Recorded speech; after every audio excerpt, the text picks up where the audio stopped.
Bienvenidos al programa número 58 de Economía al Cuadrado. Siempre es un placer encontrarnos los martes a la noche para hablar y analizar la economía.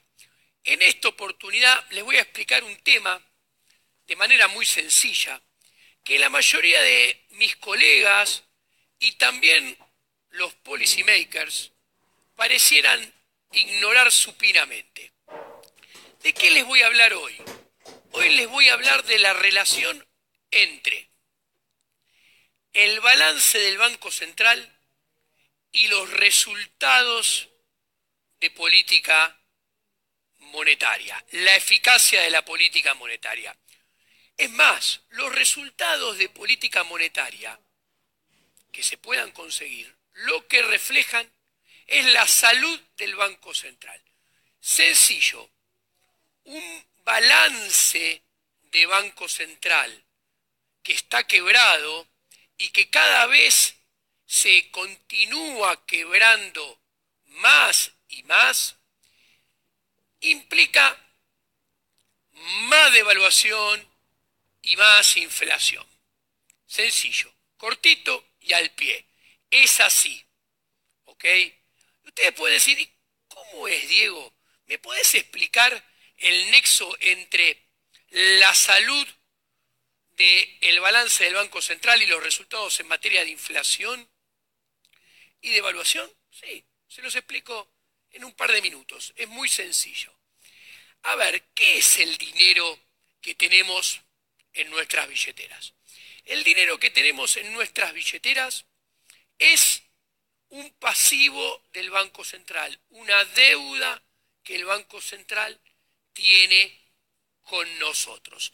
Es un pasivo que el Banco Central emite y que el Banco Central nos tiene que pagar. Obviamente, esto era muy fácil de ver en el pasado, cuando había, por ejemplo, patrón oro, porque con estos billetitos que tenemos en la billetera, vos ibas al Banco Central y el Banco Central estaba obligado a darte oro a cambio. Por ejemplo, en una convertibilidad, como tuvo Argentina en la década del 90 y al principio de los años 2000, también era fácil de ver, porque vos ibas con esos papelitos al Banco Central y el Banco Central, ¿qué te debía a vos?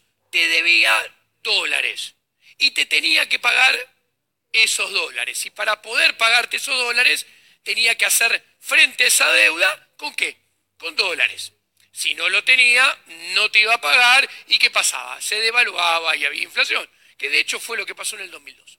Pero volviendo a lo filosófico, ahora es más difícil de verlo porque el dinero es fiduciario, ¿ok? No hay una relación contractual detrás en el cual el Banco Central está obligado a darte algo tangible. Pero en términos filosóficos es lo mismo. Los pesos, el dinero, sigue siendo una deuda que tiene el Banco Central con nosotros. Entonces, es muy sencillo. Los pesos están en el pasivo. Y con lo que te va a pagar esa deuda es lo que tiene en el activo.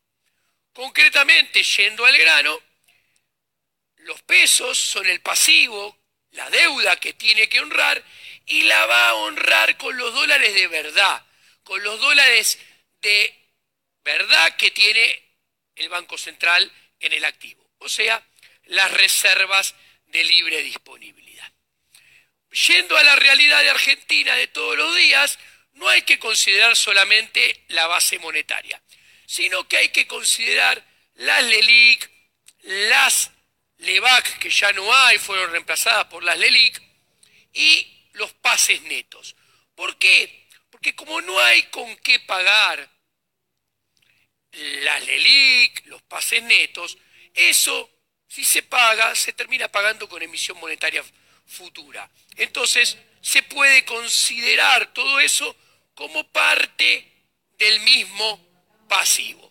¿Con qué se paga ese pasivo, toda esa bola de pasivos que es base monetaria, más LELIQ, más pases netos?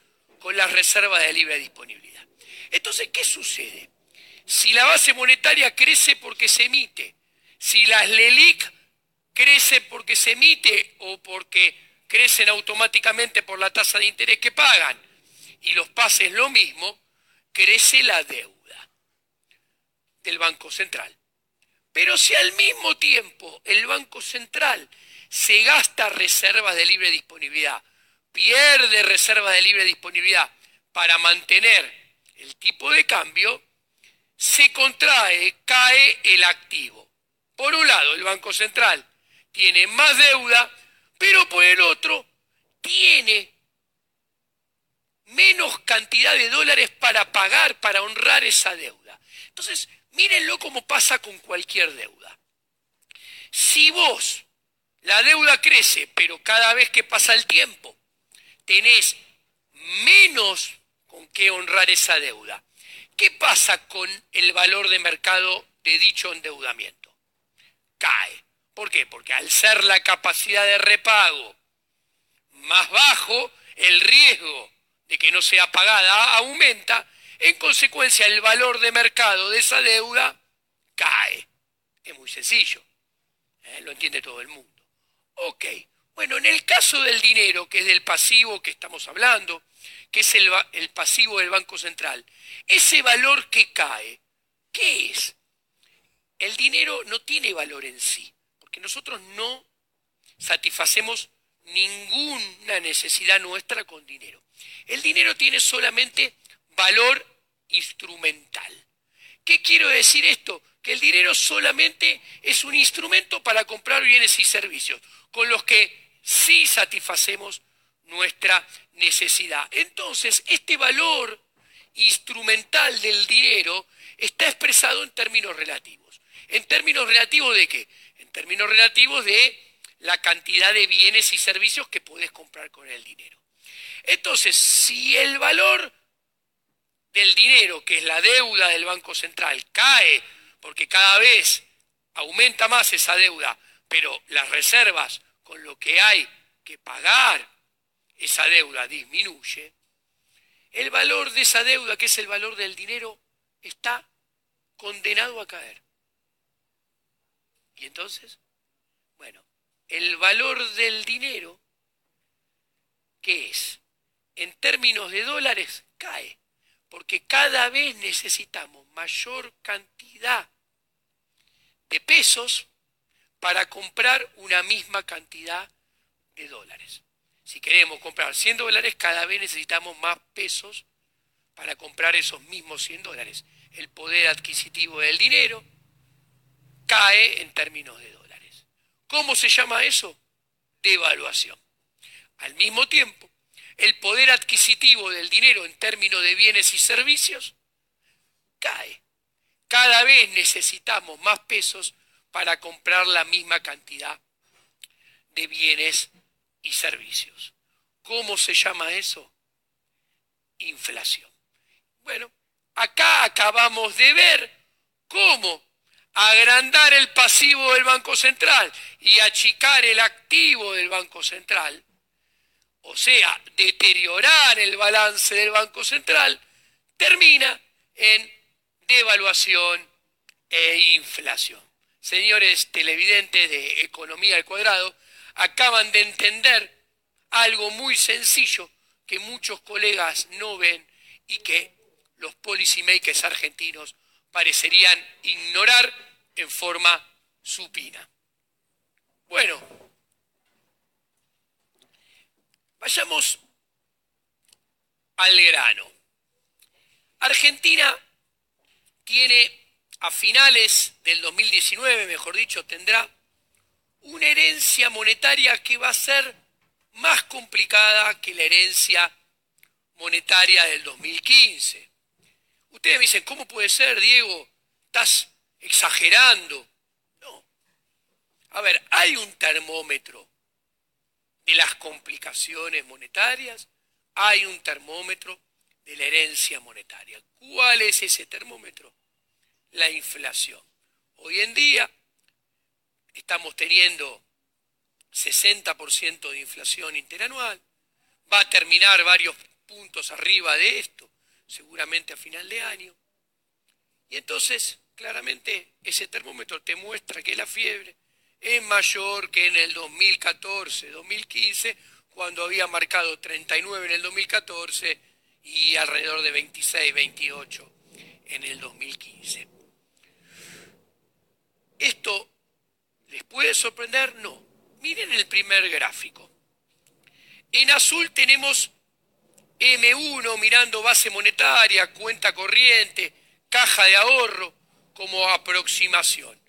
En verde tenemos M1 estrella, que es además agregándole LEVAC, LELIQ y pases netos, porque la LELIQ, la LEVAC y los pases netos terminan siendo emisión monetaria porque van a terminar siendo pagados con emisión monetaria o, sinceramente, van a tener que meter un plan Bonex. Pero, ¿qué sucede? ¿Qué pueden ver? Ustedes pueden ver cómo en la época del kirchnerismo, esto empieza en 2010 y llega hasta el 2015, estos dos agregados monetarios eran realmente muy elevados. De hecho, en los libros Política Económica Contrarreloj y también en Maquinita Infleti de Valuta, que escribimos con Javier Milei, nosotros explicábamos que al final del kirchnerismo había 4 puntos del PBI en términos de money overhang, en términos de lo azul, en términos de M1, sin considerar LEVAC, que había ya en esa época. Ahora bien, cuando asume el nuevo gobierno, bueno, ¿qué pasó cuando subió Federico Sturzenegger a final del 2015 al Banco Central? Ustedes pueden ver que lo relevante en cuestión de pasivos monetarios del Banco Central, que no es solamente la base, sino que es la base más los pasivos no monetarios remunerados, LEVAC en aquel entonces, ahora LELIQ y pases netos, siguió creciendo. O sea, ¿qué pueden ver? Que en términos de balance de Banco Central, el pasivo, la gestión macrista, en lugar de achicar los pasivos del Banco Central, en lugar de sacar dinero del mercado, si miramos M1, lo mantuvo en niveles similares a la época kirchnerista. Si miramos lo verde, que es M1 estrella, considerando los otros pasivos relevantes a la hora de hacer política monetaria, las LEVAC, lo fue agrandando. Entonces lo que vemos acá es que desde un principio fue muy mala la política monetaria de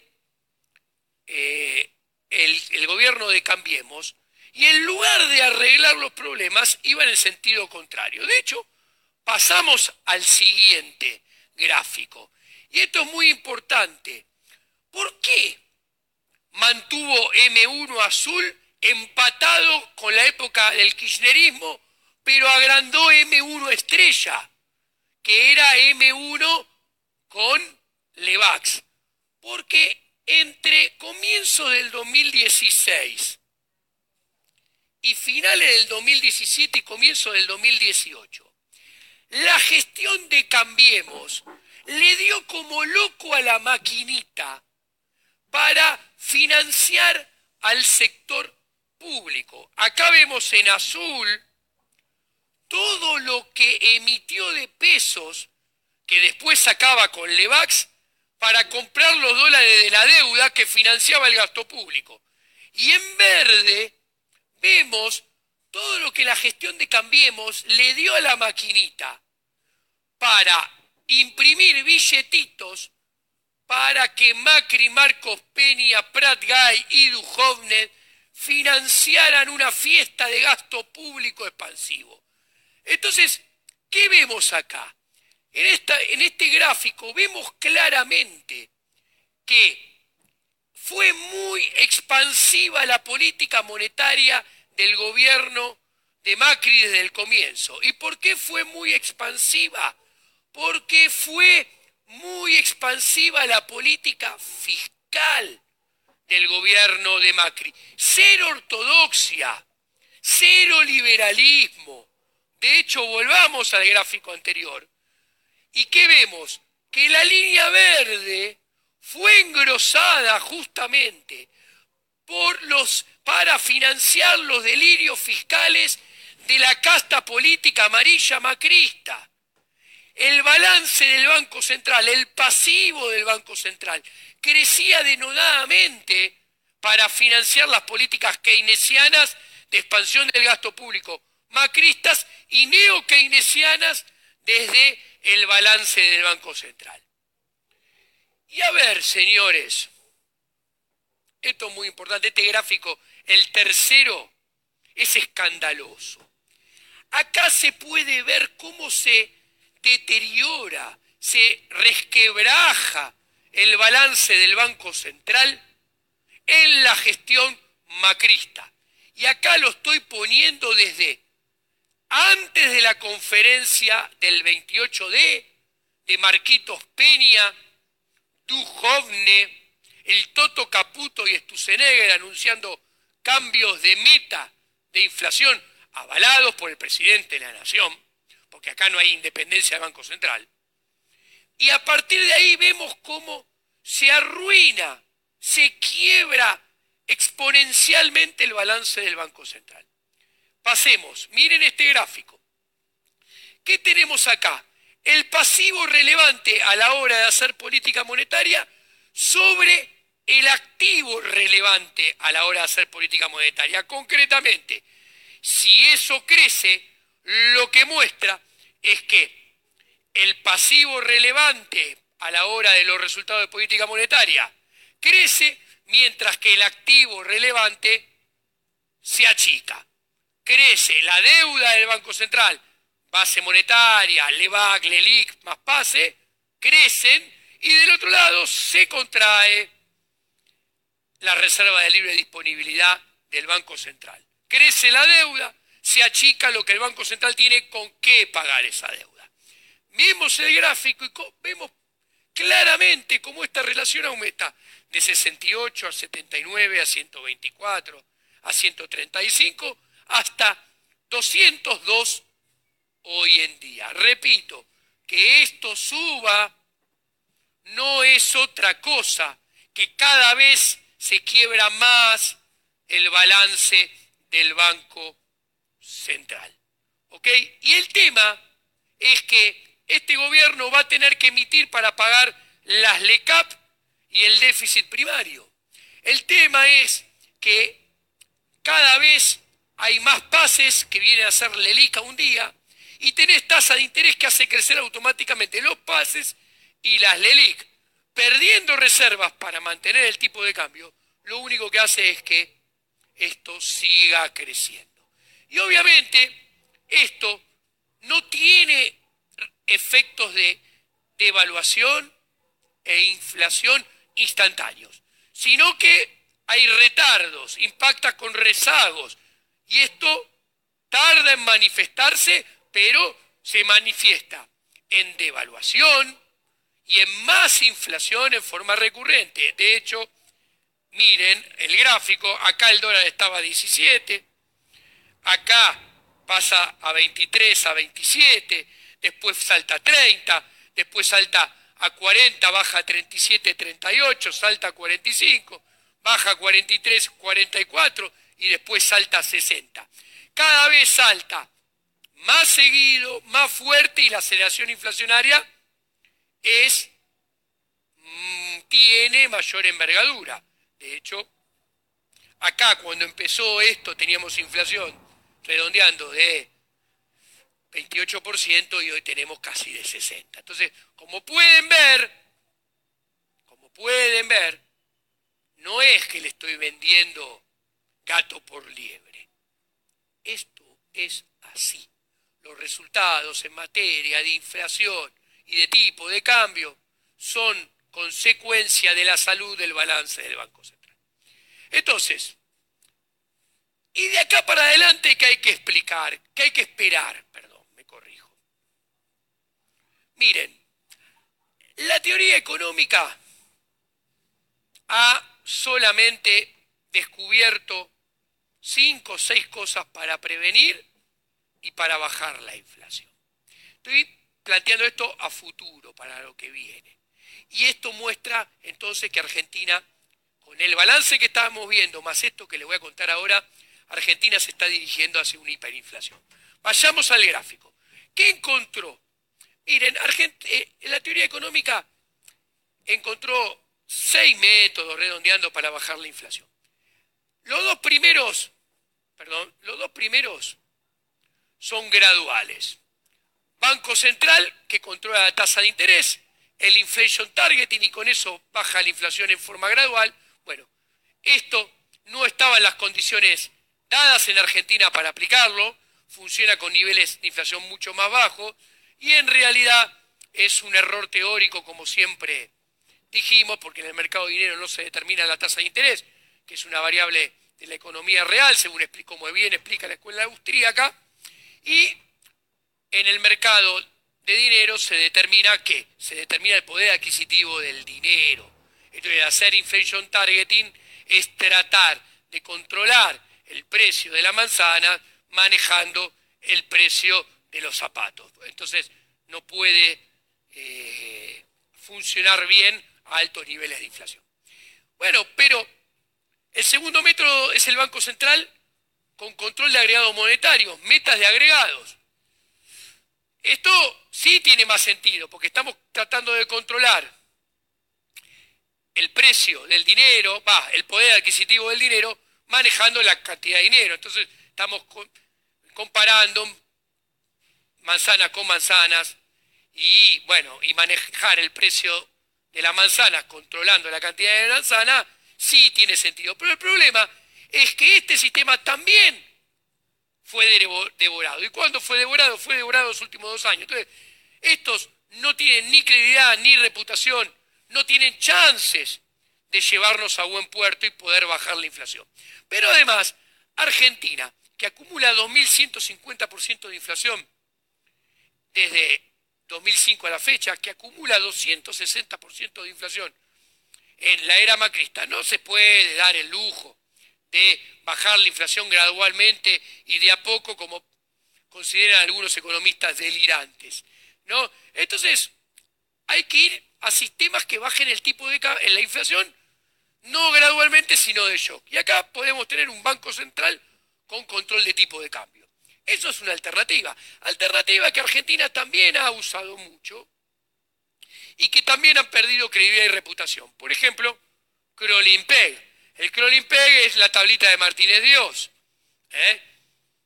En Argentina no tiene credibilidad, no tiene reputación. De hecho, cuando Sandleris puso las bandas que se depreciaban primero al 3%, después al 2%, después al 1,75% y después al 0%, es una suerte de variante del Kroll-Peg que, bueno, con este prontuario, obviamente que no va a tener ni credibilidad ni reputación, no lo vamos a llevar puesto y tampoco podemos pedirle peras al olmo y va a terminar fracasando. Bueno, después tenemos el tipo de cambio fijo y metas de tipo de cambio real, ¿no? Acá habría que meter la convertibilidad también, ¿ok? Bueno, el problema es que son sistemas que en Argentina fueron usados en forma repetitiva, han fracasado siempre.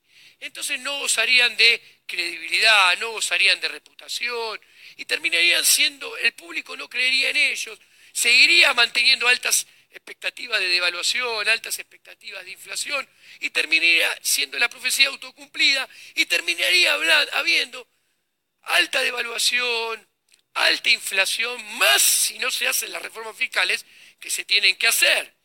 Entonces, ¿qué pasa? Hay que ir a políticas más extremas, porque como vean, todas las que planteamos, no que planteo yo, que existen en el marco de la teoría económica de nuestra ciencia, ya han fracasado en Argentina, no tendrían credibilidad, no tendrían reputación. Perdónenme que lo repito, pero lo repito porque, a ver, todo el mundo le llena la boca de la credibilidad y la reputación.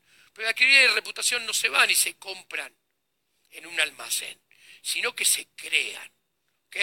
Se crean haciendo las cosas bien.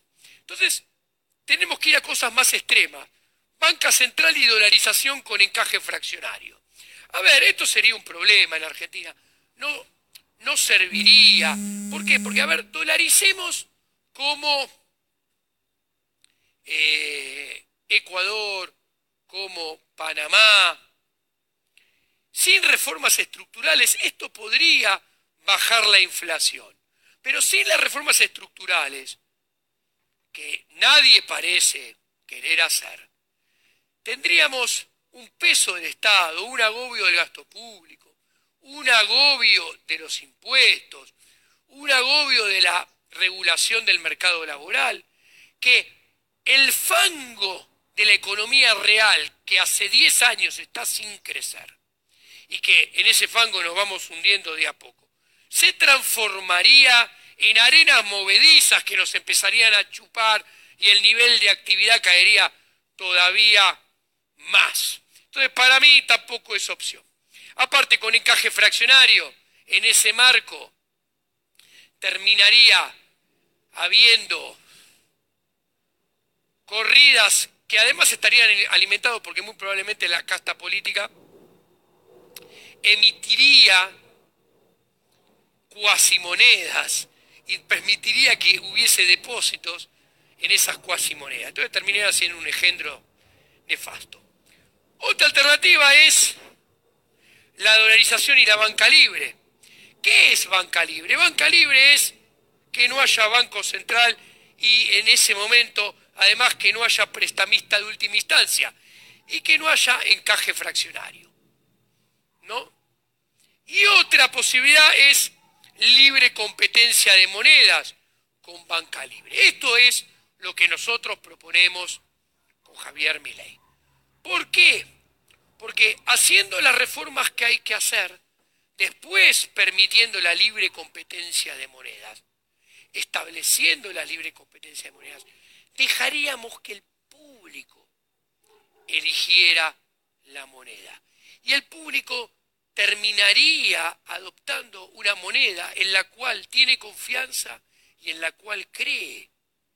Y entonces, si elige una moneda en la cual confía y tiene credibilidad, eso acompañada con las reformas estructurales de reforma del sector público y la reforma bancaria de banca Simon sin encaje para los depósitos en cuenta corriente y caja de ahorro, sería una reforma bancaria anticorrida y que no crea dinero ni crédito artificial, permitiendo que no haya auges, rebotes artificiales que después terminan seguidos de mayor crisis, con crisis de cada vez más envergadura. Una vez que el público elige la moneda, con estas reformas, credibilidad y reputación, hay que pensar que el público está sentado sobre 400.000 millones de dólares de ahorros fuera del sistema. Es más que un PBI. Entonces, habría una entrada de divisas, porque la gente volcaría esos dólares a la economía. Habría un gran boom de ahorro genuino, de crédito genuino, de monetización genuina, que implicaría un desplome de la tasa de interés a niveles cercanos a cero. Volaría la inversión, volaría la acumulación de capital y la economía saldría creciendo en forma sostenida, de verdad, a verdaderas tasas chinas. Bueno, colorín colorado, esto ha sido por hoy todo en Economía al Cuadrado y recuerden, el balance del Banco Central seguirá quebrándose. Va a haber que emitir muchos pesos a final de año y esto promete, con los retardos, un camino muy probable hacia la hiperinflación. Señores, buenas noches, los espero la próxima semana.